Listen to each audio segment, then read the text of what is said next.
O advogado Cícero Alexandre Granja faz uma excelente reflexão sobre o meio ambiente.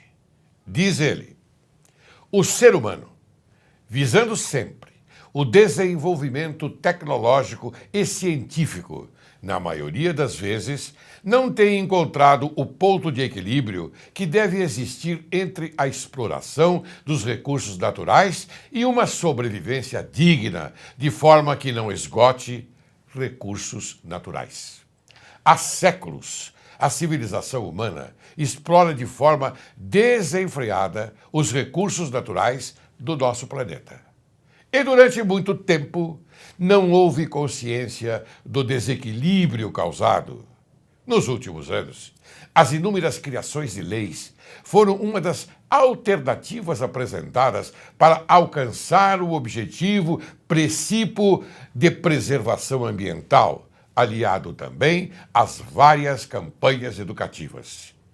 Com a promulgação da Constituição Federal de 1988, a tutela constitucional do meio ambiente foi um marco histórico no Brasil, dedicando não somente seu conceito normativo, ligado ao meio ambiente natural, mas também ao meio ambiente cultural, do trabalho e artificial. Precisamos de mais fiscalização e cobrar das autoridades constituídas o efetivo cumprimento do artigo 225 da Constituição Federal, se quisermos deixar para as novas gerações um planeta habitável, responsabilidade de todos que aqui vivem.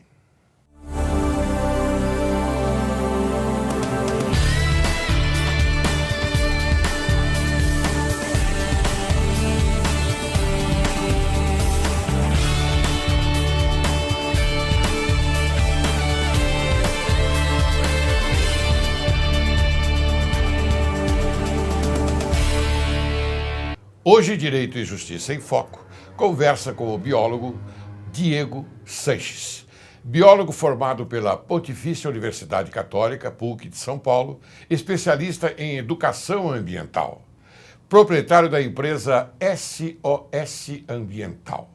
Trabalhou no programa Tudo é Possível, da apresentadora Ana Hickman, por 3 anos, gravando matérias em todo o Brasil, em parques e zoológicos, além de participar de vários outros programas de TV.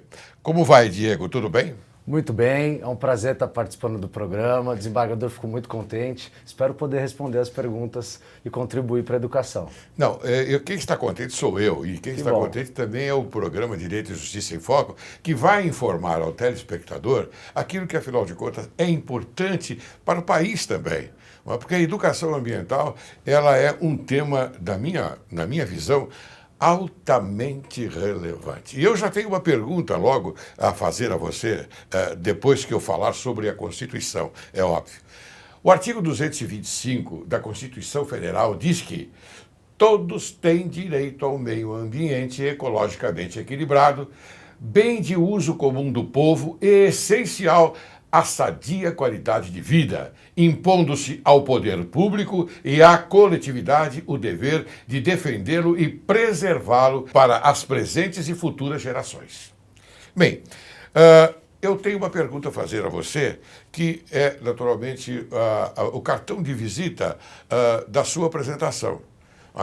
Você é proprietário da empresa SOS Ambiental. Então, explique-nos as atividades por ela desenvolvidas. Perfeito. A empresa SOS Ambiental, ela trabalha com educação ambiental e desenvolve praticamente atividades com o público infantil. A gente sabe que as crianças, elas são multiplicadores, então elas levam a mensagem para casa, atingindo seus pais e familiares. A gente desenvolve não só um teatro ambiental com a utilização de animais vivos, lembrando, ressaltando que os nossos animais são todos legalizados pelo IBAMA. Então a gente tem um teatro educativo, onde a gente leva esses animais para os eventos, a gente enriquece o evento com importantes informações aliadas à educação. Então cada animal que nós levamos, nós abordamos um tema. Além disso, a gente tem oficinas ecológicas, então oficina de mudas e espécies de Mata Atlântica, oficinas de colares e sementes só com sementes brasileiras, oficinas de ecobag, sacolas retornáveis feitas de PET, de garrafa PET, e temos também os jogos ambientais, que são jogos e dinâmicas voltadas apenas com o tema ambiental. Poxa, que manancial você tem, naturalmente, de informações a respeito do meio ambiente. Isso é muito bom, isso é muito importante. A gente vem batalhando para isso. A gente trabalha com a criança, com a criançada, com o jovem também, e também desenvolve palestras para empresas. Sim, Diego, eu sei, mas eu quero dizer a você, e também o telespectador deve estar sentindo isso em sua casa, que você é um educador ambiental. Eu nunca tive contato direto com um educador ambiental. E hoje você me surpreendeu no bom sentido. Que bom. Eu fiquei aqui maravilhado com as suas propostas, com a sua colocação, inclusive com os animais que você trouxe aqui bem do telespectador. Daqui a pouco ele vai mostrar alguns animais que ele cuida, que ele é um profissional e ele conhece muito bem essa parte. Então, dito isto, eu pergunto a você, educação ambiental é um assunto relativamente novo, nós sabemos disso, proposto no Brasil a partir da década de 1980. Eu gostaria que você explicasse para nós, para o telespectador, principalmente, como funciona esta parte e a sua importância. A educação ambiental começou basicamente na década de 80, né? Quando as pessoas começaram a perceber que os nossos recursos naturais estavam cada vez mais escassos, passou-se a ter uma preocupação maior com o meio ambiente. Se preocupar com o meio ambiente não é apenas proteger a floresta, a gente tem que pensar no ambiente local. Então a gente pode desenvolver meio ambiente na nossa casa, a gente pode desenvolver meio ambiente na nossa rua, no nosso bairro, na nossa cidade e atingir globalmente, né? A gente teve a Eco 92 e agora a Rio+20, que mostrou a grande preocupação com o meio ambiente em âmbito mundial, em âmbito global. E a gente vem desenvolvendo a educação ambiental com projetos. Então a gente tem projetos de preservação de algumas espécies de fauna, de algumas espécies de flora, mas também a gente tem que se preocupar com a qualidade ambiental de onde a gente vive. A cidade também é um ambiente, por mais que ela seja um ambiente urbano, na cidade a gente também tem um ambiente natural. Então todos esses ambientes a gente consegue desenvolver temas voltados para a preservação e melhoria de qualidade de vida. É esse o objetivo. Muito bem. Você acha então que o tema ou esses temas foram abordados tardiamente? Com certeza. Se a gente tivesse uma preocupação maior lá atrás, na Revolução Industrial, antes de depredar completamente a nossa natureza, nós não estaríamos sofrendo hoje com o aquecimento global, não estaríamos sofrendo hoje com a falta de água, não estaríamos sofrendo hoje com as enchentes, com a grande quantidade de lixo, os animais que se alimentam desses lixos acabam entrando em extinção. Então, com certeza foi tardio. Mas a gente sabe que para tudo tem uma solução. Mas você não está se referindo somente ao Brasil, você está se referindo ao planeta, não é? De forma alguma. A gente tem que sempre pensar em meio ambiente de uma forma global. A gente tem que pensar, inclusive, como dando um exemplo, que as aves são migratórias. Então, para elas, indifere elas estar no Brasil ou em qualquer outro país da América do Sul, ou indifere de estar em qualquer outro país da Europa. Esses animais transitam por todo o planeta. É claro que existem animais que vivem em uma dada região e não em um outro lugar do mundo, que a gente chama de animais endêmicos, e esses sim sofrem ainda mais com a destruição desses hábitats, desses lugares onde eles vivem. Muito bem, mas eu quero que você se refira ao Brasil especificamente. Você acha que nós estamos no caminho certo no tocante à educação ambiental? Está começando. A educação ambiental é muito nova no Brasil. A ideia de meio ambiente em preocupação é da década de 80. A educação ambiental efetiva a gente está sentindo agora, que são com os grandes projetos e instituições como SOS Mata Atlântica, como o Projeto Tamar, o Instituto Brasileiro de Defensores da Natureza, que é o IBDN. Esses projetos têm em média de 10 a 15 anos, então a gente está falando de um tempo muito curto. Se a gente imaginar que as crianças que começam a estudar desde a educação infantil aí muito nova e acabam sua escolaridade com 18 anos, 17 anos, a gente está falando de um período de 14 anos que ainda não deu tempo dessa criança sair da escola. Então ainda é um tempo muito curto. Muito bem, eu tenho também uma pergunta em relação ao que você acaba de falar. Né? Mas eu gostaria de saber o seguinte, se as autoridades constituídas, elas têm condições, ou você tem noção de que elas correspondem a essa sua preocupação? Tenho noção, mas infelizmente a educação ambiental não é uma disciplina. A educação ambiental nos colégios, principalmente estadual e municipal, eles são abordados como pequenos projetos isolados. Esses projetos não têm continuidade. Então o aluno estuda na Semana da Árvore, uma árvore específica, um tipo de floresta, mas passa todo ano sem desenvolver uma continuidade do projeto. A gente tem que lembrar que as árvores, por exemplo, estão relacionadas à fauna. Então não existe fauna sem ter flora, e não existe flora sem ter fauna. Quem planta na floresta são os animais. Então você não consegue estudar um projeto isolado sem abordar toda a natureza. E é isso que falta hoje nos colégios. Eu sei, você está me trazendo uma noção também muito importante ao telespectador, porque eu acho que tudo se desenvolve. A educação, ela começa nas escolas e da infância do ser humano. Porque eu tenho um neto de 3 anos, não é?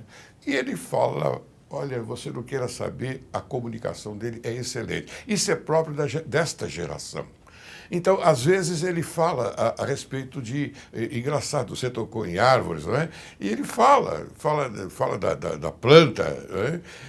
E eu gostaria que você Aliás, o nome do meu neto é João Pedro. Legal. Você tem você pode explicar aqui ao telespectador se é necessário, não é, incluir, não é, no currículo dessas escolas o tema educação ambiental? Desembargador, muito importante. O João está bem encaminhado. É isso. Existe um estudo que dizem que crianças, a partir dos 3 anos de idade, que têm um contato maior com a natureza e com animais, elas se tornam pessoas mais sociáveis quando adulta. A gente precisa de pessoas mais sociáveis, né? Com o mundo que a gente está vivendo hoje, as pessoas vivem muito disputando um com o outro. Então a natureza traz isso para o ser humano, traz essa consciência ambiental e essa facilidade em se sociabilizar com as pessoas. Eu acho importante, tem que entrar assim como disciplina. É uma batalha, ainda está em processo, ainda está andando. A gente tem as matérias básicas de colégio, né? Matemática, história, geografia, português. Mas eu digo como currículo. Como currículo ainda não tem educação ambiental. É necessário entrar sim. E como eu comentei no início do programa, as crianças elas são multiplicadoras de ideia, né? Você passar uma informação para a criança, ela leva essa informação para dentro de casa. Então ela atinge um público muito maior, que são os pais e familiares. Claro, óbvio. E sem isso, a gente não consegue nada, porque os adultos já estão viciados, os adultos já têm os seus erros. É muito mais difícil você moldar um adulto já com os seus erros do que uma criança pura, que está pronta para aprender, pronta para se sociabilizar, pronta para entender o que é natureza e, claro, a importância de se preservar. Muito bem. Eu fiz essa pergunta porque eu tenho convicção, inclusive você vai me responder também de uma forma plausível. Você está lembrado, não é, sobre as manifestações que ocorreram no Brasil, não é, em todo o Brasil, a partir de maio, se não me engano, do ano passado. E essas manifestações, elas levaram à conscientização de que a falta de educação, a falta de saúde, a falta de segurança são os institutos principais. Mas como nós estamos tratando aqui da educação ambiental, eu quero me ater a este problema exclusivamente. Então, como essas propostas foram evidenciadas e transmitidas pela mídia, eu gostaria de saber de você o seguinte: se o Estado, eu digo o Estado como nação, não é, deveria atender isto e dar um prosseguimento mais eficiente a respeito da educação ambiental. Sim, o Estado precisa disso, mas a gente precisa primeiro pensar na valorização dos professores. A gente sabe muito bem que os professores não recebem o valor adequado para educar a nossa nação.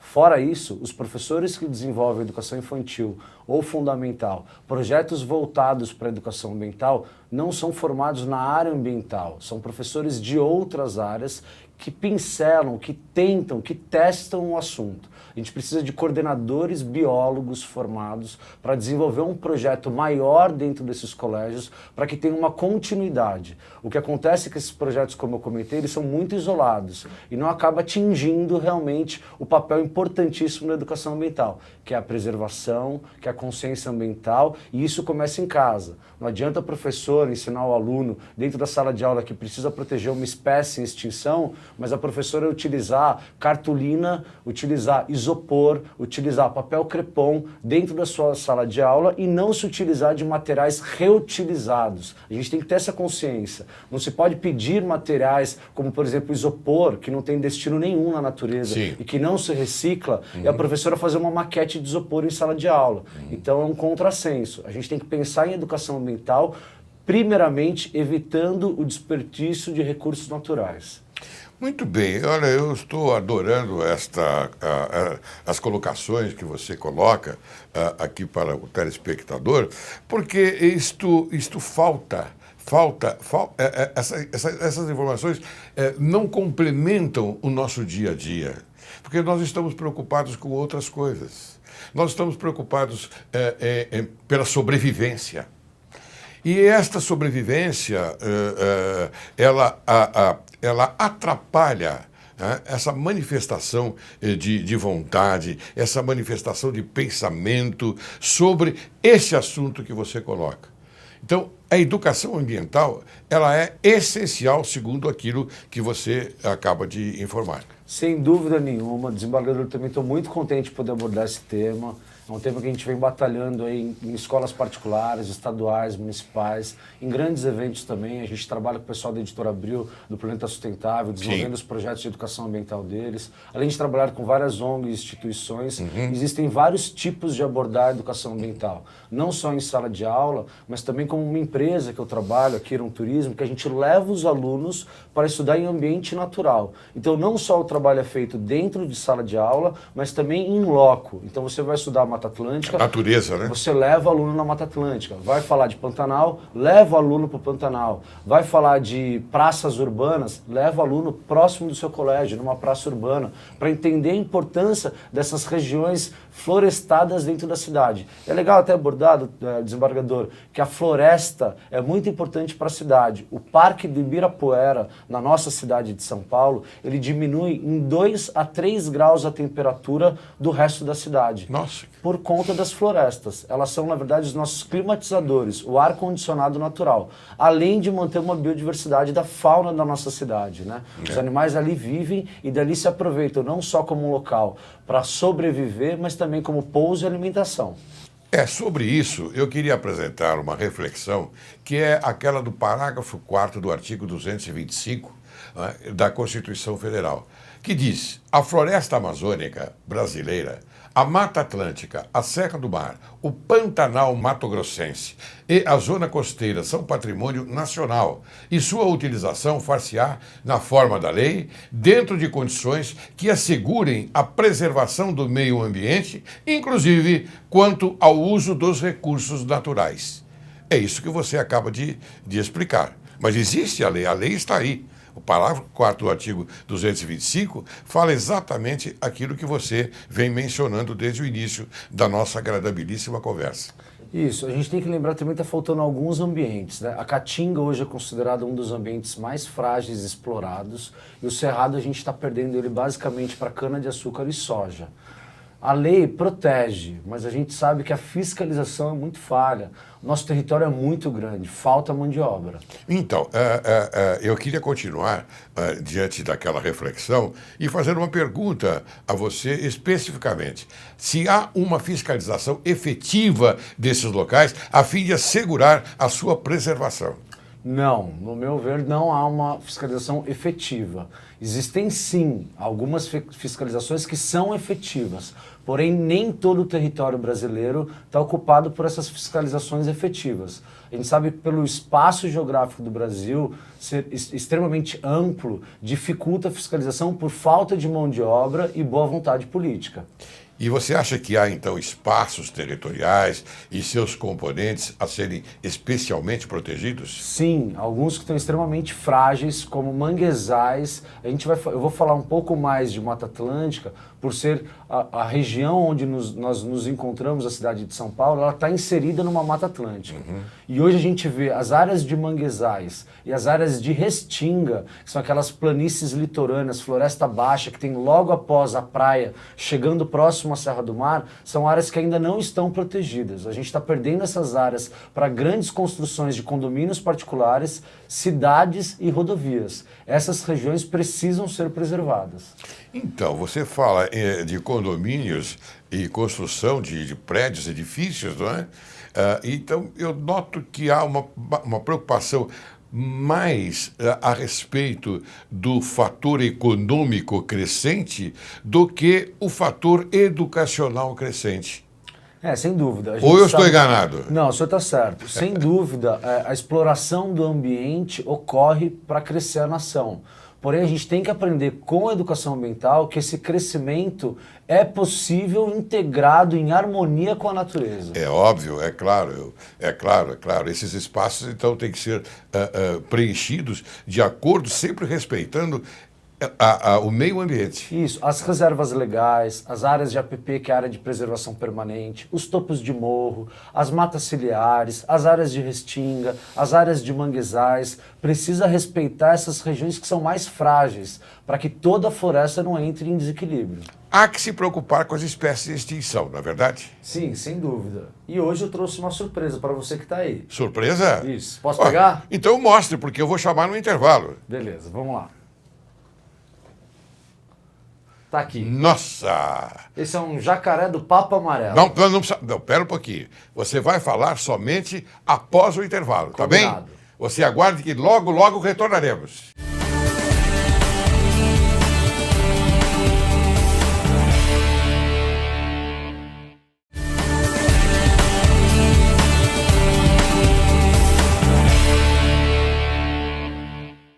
Retornamos. Bem, e agora? Como é que é o nome desse animal?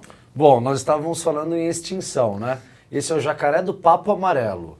Mas o nome dele, ele tem algum nome específico? Tem um nome, é o Zika. Aliás, ele tem um codinome. Tem, é o Zika. Zika? A gente sabe que jacaré, na história de quadrinho, dava o nome de Zeca. Então esse a gente resolveu dar o nome de Zika. Eu posso segurar? Por favor, desembargador. Vamos ver.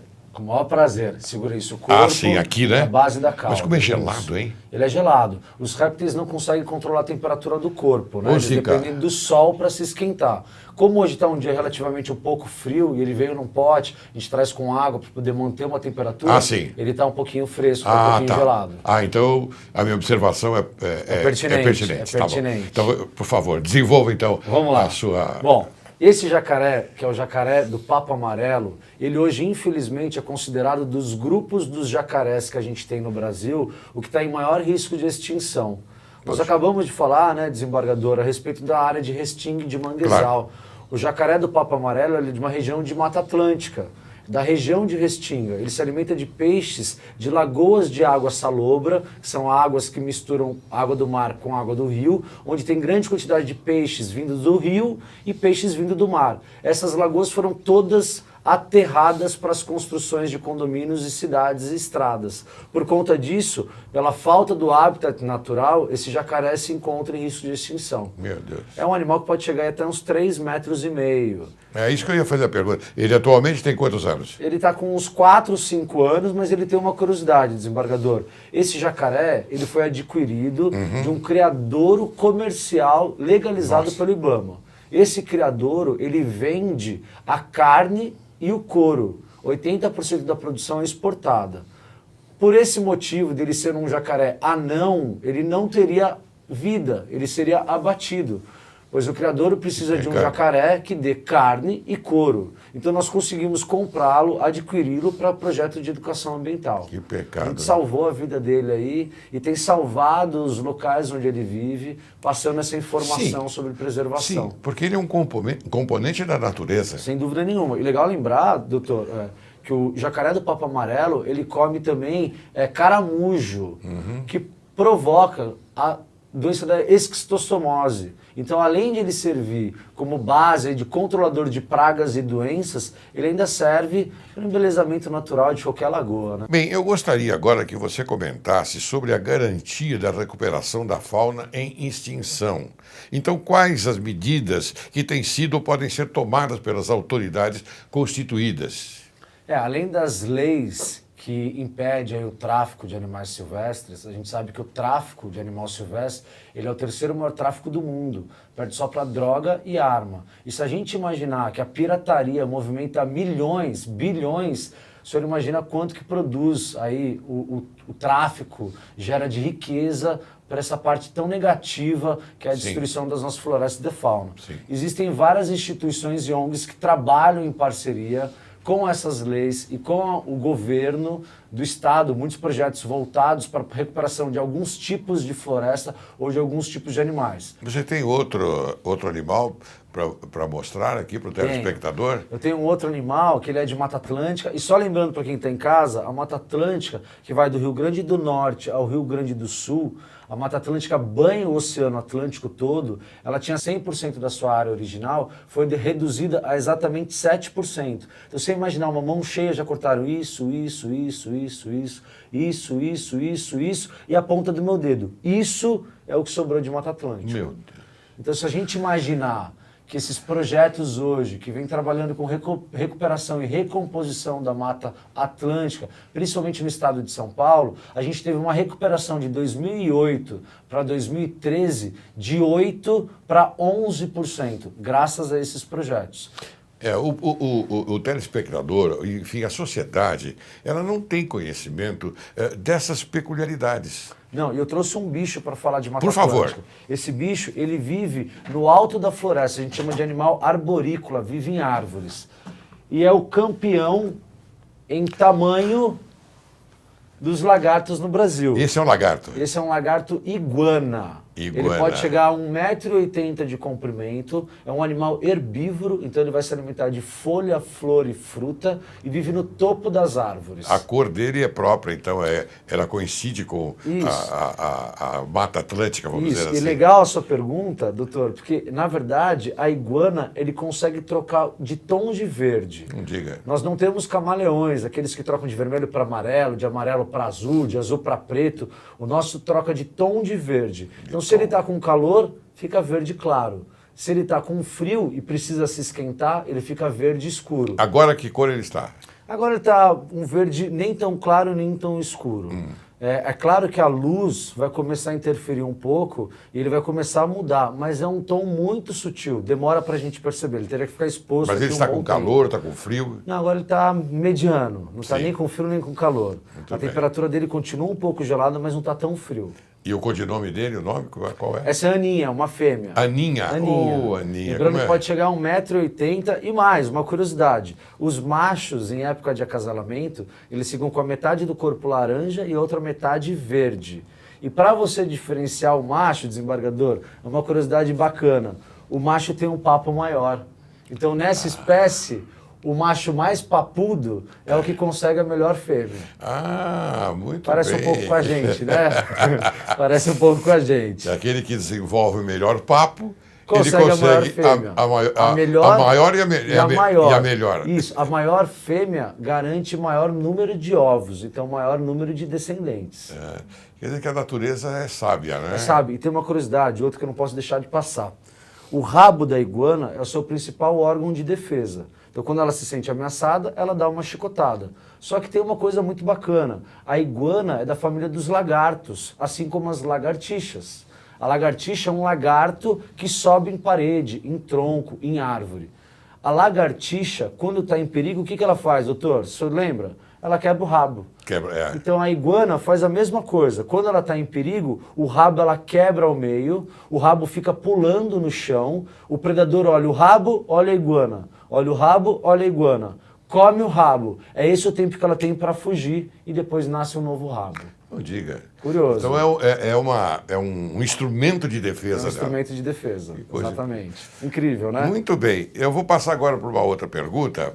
Eu gostaria então que você me respondesse a respeito do tráfico de animais. quanto ao tráfico de animais. Sabemos que ele é prejudicial a diversas espécies. Que ações efetivas são tomadas pelas autoridades para coibi-lo? Hoje quem fiscaliza o tráfico de animal silvestre é a Polícia Ambiental junto ao IBAMA. O IBAMA hoje tem o Instituto Chico Mendes, que é quem cuida praticamente da fauna. A fiscalização não é muito efetiva em alguns lugares. É claro que nos grandes centros urbanos a gente tem uma fiscalização maior. Mas a gente sabe também que em grandes lugares, como na Amazônia, muitos animais são caçados como fonte de alimento. A gente sabe sim que os indígenas têm a permissão de caça, mas muitos açougues clandestinos na região amazônica, principalmente, vendem carne de caça. Açougues clandestinos? Açougues clandestinos, próprios de carnes de caça. Jacaré, paca, cutia, macaco. A gente tem um estudo aí que, em média, contando com os indígenas e com os não indígenas, os ribeirinhos, é morto por ano cerca de 2 milhões de primatas, 2 milhões de macacos por ano. Meu Deus. Como fonte de alimento. Mas tem mais informação. É uma cobra que ela, na verdade, não é uma cobra brasileira. É uma cobra norte-americana. Essa cobra, na verdade, ela é chamada de King Snake. Se a gente traduzir para o Brasil, aí o nome vira cobra-rei, porque ela se alimenta de outras cobras, principalmente de cobras venenosas. Essa cobra não tem veneno. E o que a gente pode falar dela linkando com o tráfico, né? Esses animais são trazidos de fora do país de forma ilegal, assim como os nossos animais são levados de fora do nosso país para o mundo inteiro. É importante ressaltar que a cada um animal que chega na sua casa ilegal, 10 morreram no caminho. A cada um animal, 10 morreram no caminho. Então o tráfico é cruel. Para transportar um animal desse, muitas vezes ele é levado em caixa plástica, em cano PVC, no corpo, enrolado em meia calça, em pastas, em malas, em meias. Então, infelizmente, para você ter esse animal ilegal dentro de casa, muitos morreram. E é importante ressaltar que o tráfico de animal silvestre é um crime inafiançável de 4 a 12 anos de cadeia. É verdade. Porém, desembargador, a gente sabe que é um crime de pouco potencial ofensivo. Então as pessoas que são cometidas, que são pegas traficando, elas infelizmente têm penas muito brandas. Então elas pagam serviço para a comunidade, ou cesta básica. Cesta básica, e infelizmente dessa forma a gente não consegue coibir o tráfico. Lamentavelmente é isso. Eu acho que nesse caso a lei deveria se preocupar um pouco mais. Aliás, aqueles que fazem as leis, que é o legislativo, deveriam se preocupar um pouco mais para proteger, não é, as espécies que, afinal de contas, estão em extinção. Não, a gente tem que... Isso, mas você manuseia de uma forma tão... Sim, como eu comentei natural. No início, esses animais estão com a gente desde filhote, né? São animais legalizados, Você eles estão acostumados. Você já recebeu uma picada de cobra, não? Não, a gente costuma falar assim, que cobra que pica é a cobra que tem veneno. Cobra que não tem veneno morde, ela não morde. Então essa cobra está super tranquila porque está com a gente desde filhote. Eu tô vendo que você tem uma intimidade tão grande com ela, olha aí. Ela fica super tranquila. E ela parece que ela gosta de você, ela é fêmea? É uma fêmea, chama Fraia. Como? Fraia. Fraia. É você mesmo quem coloca os nomes? A gente coloca. A gente tem uma equipe de biólogos e veterinários e trabalha também com educador. Então a gente, quando vê a carinha do bicho, a gente já sabe mais ou menos que nome vai dar. Muito bem. E me diga, qual outra peculiaridade dessas cobras todas que você pode nos informar? Não, o que é legal... Peculiaridade eu quero saber no sentido, qual aquela que nós temos que temer mais, não é? Nós, como naturalmente afastados do seu ambiente de trabalho. É legal ressaltar o seguinte, nenhuma cobra corre atrás de gente.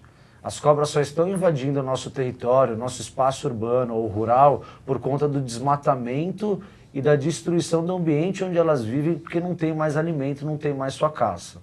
O que a gente costuma falar é que sempre que você vai andar numa área natural, num ambiente de floresta, ou num sítio, ou numa fazenda, você andar de forma adequada, que é o quê? Utilizar uma bota, uma calça, sempre andar com um mateiro, com uma pessoa que conhece a região e prestando atenção. Uma cobra adulta, venenosa, com 1 metro, é uma cobra significativamente grande. A cobra dá o bote 1/3 o tamanho do seu corpo. Então uma cobra de 1 metro vai dar um bote de 33 centímetros. É um bote muito pequeno. Então o que a gente pede para as pessoas que andam nesses locais andarem com atenção. Sim, com botas, né? Com bota, protegidos com calça, com botas, né? sempre com uma pessoa que conhece a região andando à frente para olhar a trilha, abrir o espaço, ver se não tem nenhum bicho na trilha. Sempre com muita atenção. E essas aí são da mesma cor ou são de cores diferentes? Não, a King Snake, que é essa cobra da América do Norte, ela é dessa cor, preta e branca. Mas nós temos uma cobra muito parecida no Brasil, que é a coral verdadeira, que ela tem preto, branco e vermelho.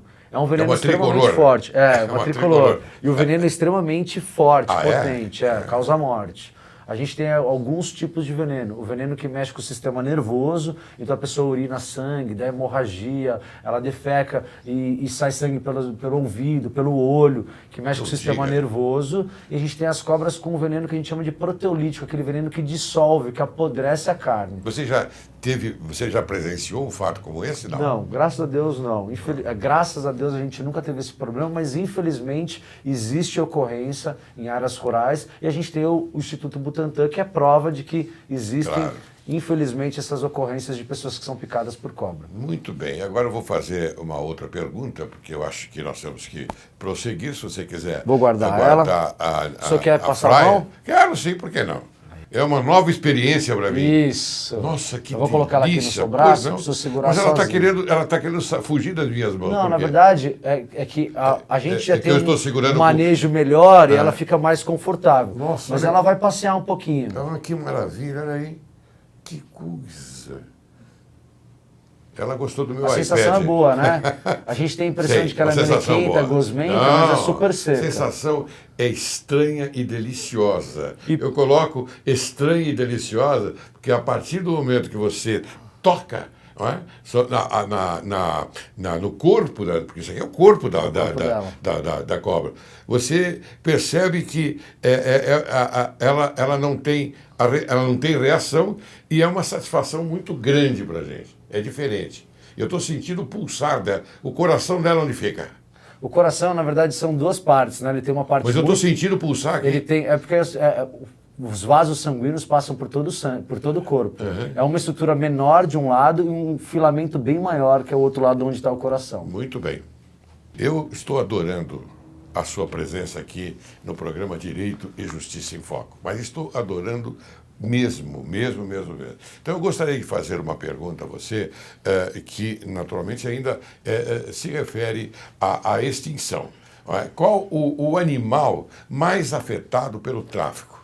São dois. É o papagaio. Todo mundo quer ter um papagaio em casa, mas muitas vezes eles não sabem a alimentação adequada e o cuidado adequado para esses animais. Então muita gente acaba alimentando o papagaio com girassol, o que não se dá para papagaio, é um petisco. Muita gente alimenta só com girassol, além de dar café, de dar pão, de dar macarrão, que não é o alimento adequado, sem dúvida nenhuma. E o jabuti. O jabuti tem isso aí, o dito popular, a lenda, de que ele cura bronquite e asma, que coloca-se debaixo da cama da criança para evitar a doença. Isso é bobeira, é mentira, a gente sabe que isso não é provado cientificamente. E mais, esse animal depende do sol para sobreviver. As pessoas acabam colocando ele dentro de uma caixa, debaixo da cama, no escuro. Então, infelizmente, os dois animais mais traficados hoje é o papagaio e o jabuti. Caro Diego, é uma informação para o telespectador. Você acha necessário consultar algum biólogo para aqueles que mantêm em suas residências animais como esses, papagaio, etc, etc? Há possibilidade disso? Há possibilidade. A gente tem que trabalhar em conjunto com duas profissões aí, o biólogo e o veterinário. O biólogo para informar quais são as condições de saúde e alimentação necessária. E o veterinário para qualquer tipo de doença ou qualquer tipo de anomalia que você venha perceber no seu animal. A gente tem que lembrar que os animais silvestres, eles na natureza, eles incubam a doença. Se eles se mostram doentes na natureza, eles facilmente vão ser predados. Então, se um animal na sua casa der sinal de alguma doença, significa que ele está em risco de morte iminente. Corra para um veterinário, principalmente para animais silvestres. Existem veterinários que trabalham com cães e gatos e veterinários que trabalham especificamente com animais silvestres. Muito bem. Queria que você, então, prosseguisse me informando e informando também ao telespectador se mico-leão dourado e arara azul estão ameaçadas de extinção e mais. Podemos ter esperança de que um dia essas espécies deixem de ser ameaçadas? Muito boa pergunta. Ótimo. O mico-leão dourado e a arara azul, ela passou por um grande problema de risco de extinção. Existem dois grandes projetos. O projeto Mico-leão dourado, que fica no Rio de Janeiro, na Serra das Antas. A população de mico-leão dourado está restabelecida e não corre mais risco de extinção, graças a principalmente um projeto de educação ambiental com os moradores da região. E o projeto Arara Azul segue no mesmo papel. No Pantanal, a Arara Azul, com o projeto Arara Azul, vem conseguindo permanecer com que essa espécie continue viva e saindo do risco de extinção e estando hoje em risco moderado de extinção. Bem, então quer dizer que o IBAMA se preocupa com a extinção desses animais, né? Sim, o IBAMA auxilia projetos particulares, que no caso o projeto Mico-leão dourado e o projeto Arara Azul, dando suporte técnico para que esses projetos sejam desenvolvidos. Não é o IBAMA quem desenvolve, sim projetos ligados Sim. ao IBAMA. Muito bem. Bem, Diego, eu gostei muito da sua apresentação desse programa Direito e Justiça em Foco, porque faz parte também, Direito e Justiça em Foco. Então faz parte do tema que nós abordamos. E eu gostaria, então, como eu estou terminando, preciso encerrar o programa, lamentavelmente, porque quando a gente encontra pessoas assim como você que vêm nos auxiliar para demonstrar esse interesse à sociedade, nós temos que aproveitar no máximo. Então eu peço a você, por gentileza, suas considerações finais. Desembargador, eu fiquei extremamente contente, é um prazer poder falar do que eu gosto, do que eu sei fazer. Eu, como biólogo e educador ambiental, sei que esse é o meu papel, transmitir uma informação educativa, não só para crianças, para jovens, mas também para adultos. Espero que você em casa aí tenha sentido um pouco da importância da preservação ambiental. Vocês podem entrar em contato com a gente, SOS Ambiental é o nome da nossa empresa, o site é www.sosambiental.com, sem BR, ou o nosso telefone fixo que é o 011 5641 1805. Agora eu gostaria de fazer uma cadeia de união com você, me despedindo. Mais uma vez, agradeço imensamente a sua presença aqui no programa Direito e Justiça em Foco. Então, a cadeia de união é nós darmos as mãos para que isto reflita também para a sociedade. Que bom. Muito obrigado. Muito contente, eu que agradeço. Muito obrigado. De nada.